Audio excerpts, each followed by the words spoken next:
It began so quietly that I almost didn't notice the shift. Friendship has a way of lulling you into trust, making you believe in permanence, in shared loyalties that feel unbreakable. We had been inseparable once, bound by secrets, laughter, and plans spun late into the night. He was the person I confided in when the world felt too heavy, the one who celebrated my smallest victories as though they were his own. I believed he understood me more than anyone else ever could. I thought we were on the same side, that the word friend meant something sacred. But small cracks began to appear, hairline fractures I brushed aside because I didn't want to believe what they implied. His jokes became sharper, edged with a quiet cruelty that I laughed off at first. He started taking credit for things I had done, framing it as harmless teasing, a bit of fun. And when I confronted him, he smiled in that way only a close friend can, disarming and familiar, reminding me of all the years we had behind us. I let it go, because that's what you do when you trust someone. You forgive. You excuse. You convince yourself you're imagining it. The betrayal wasn't sudden. It came like the tide, inch by inch, until I found myself standing in waters far deeper than I realized. He began circling the people closest to me, weaving himself into my family, my colleagues, my circle. At first, I thought it was support, that he wanted to be involved, to strengthen the connections that already existed around me.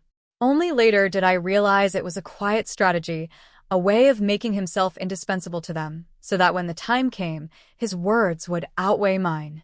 I remember the exact day it all collapsed.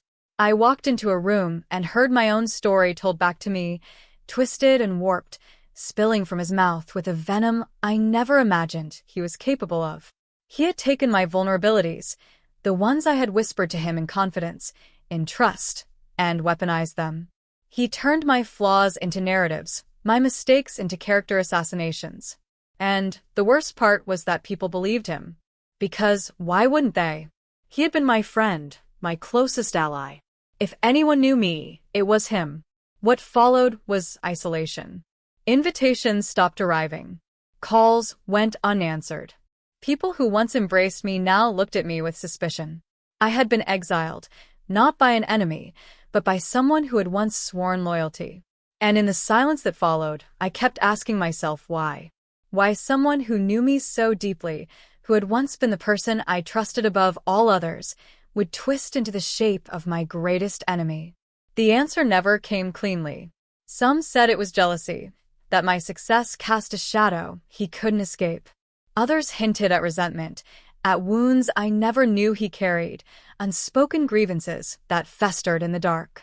But in truth, I think it was simpler.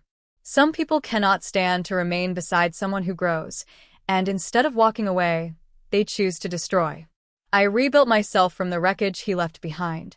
It was slow, painful work, regaining trust, piecing back fragments of relationships, learning to stand alone. And in that rebuilding, I realized something cruel but true. Enemies cannot hurt you as deeply as friends can. Strangers cannot break what they do not hold. The sharpest betrayals, the deepest scars, come not from those we keep at a distance, but from the ones we let closest. He is gone from my life now, though his shadow lingers. Sometimes I catch myself laughing at a memory and then falling silent, remembering what came after. Sometimes, in a quiet moment, I wonder if he feels the weight of what he did, or if he wears it like a triumph. I'll never know. What I do know is this. Trust is fragile, and friendship is not always what it seems. The greatest enemy I ever had was not a stranger lurking in the dark, but a friend I once thought I could not live without. And that truth changed me forever. After the dust of his betrayal settled, I found myself in an unfamiliar silence. The phone that once buzzed with his name was now still. The gatherings where we were always side by side became rooms where I stood alone, the laughter of others sharp in my ears, knowing he was the one they now turned to. It was like waking up in a city where all the streets had been rearranged. Nothing felt familiar anymore. For weeks, I tried to convince myself it wasn't as bad as it seemed. That maybe this was a misunderstanding, that the person I once trusted couldn't possibly mean to ruin me. But denial only delayed the truth. Every day, another piece of evidence surfaced. Another friend repeating something he said, another opportunity slipping through my hands, another door closing before I could walk through it. He hadn't just wounded me, he was dismantling the very life I had built, brick by brick, with the blueprints I had unknowingly handed him. There's a kind of grief that comes with betrayal, and it doesn't look like mourning the dead. It looks like standing in front of a living ghost, someone whose face you know but whose soul has become unrecognizable. I mourned him, not in the way one mourns a friend, but in the way one mourns the version of themselves that believed in loyalty without question. But grief, I discovered, can turn into something else. At first, it hardened into anger. I replayed conversations in my head, searching for signs I had missed.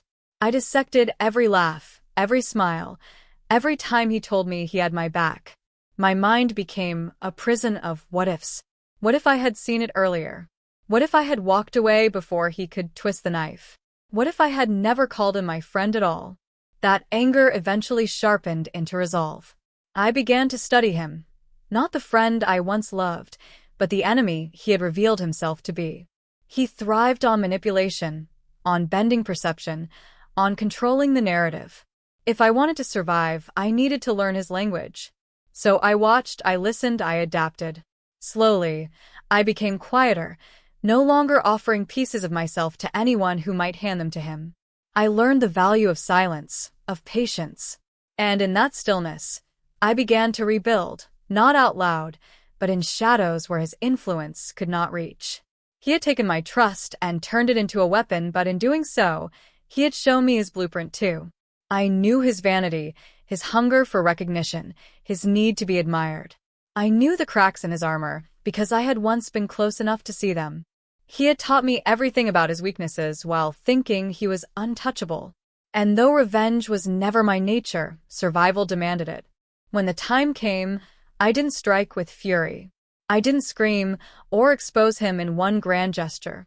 Instead, I did what he had done, quietly, methodically, patiently. I peeled away his mask, not with lies, but with truths. I revealed, piece by piece, the very flaws he had tried to bury, the secrets he thought were safe.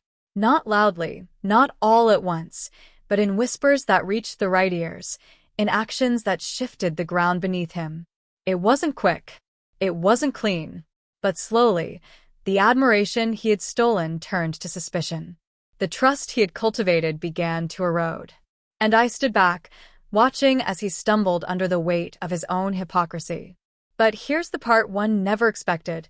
When he finally fell, when the same people who had abandoned me turned their backs on him, it didn't feel like triumph. It felt hollow. Because in defeating him, I understood something bitterly clear. Neither of us had won. We had both lost. I had lost a friend, and he had lost himself. The difference was I could live with my scars. He could not live with his lies. And so, in the end, the greatest revenge wasn't the unraveling of his schemes. It was my survival, my ability to stand taller after he tried to break me. He had turned into my greatest enemy, but he had also forced me to become something stronger than I had ever been. I carry that strength now like a second skin. And though the memory of him lingers, I no longer let it wound me. He was the friend who became my enemy, the shadow in my story. But I am still here.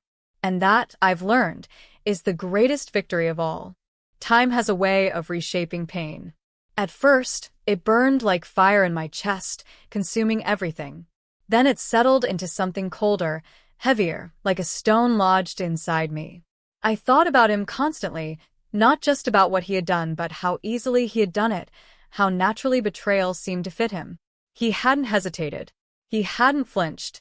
It made me wonder if the friend I loved had ever really existed, or if he had always been wearing a mask, biding his time until the moment was right to twist the knife. I became an observer in my own life, moving through the world quietly, unnoticed, while I watched him bask in the light he had stolen from me. He stood in the places that used to be mine, spoke words I once trusted, smiled with that same easy charm that had fooled me for years. And the world adored him. They believed in his polished version of himself, while my silence only seemed to confirm his lies. But silence is not weakness. Silence can be the sharpest blade of all when wielded with patience. I began to collect pieces of him, not the polished mask he showed others, but the cracks underneath. The arrogance that made him careless with his words when he thought no one was listening.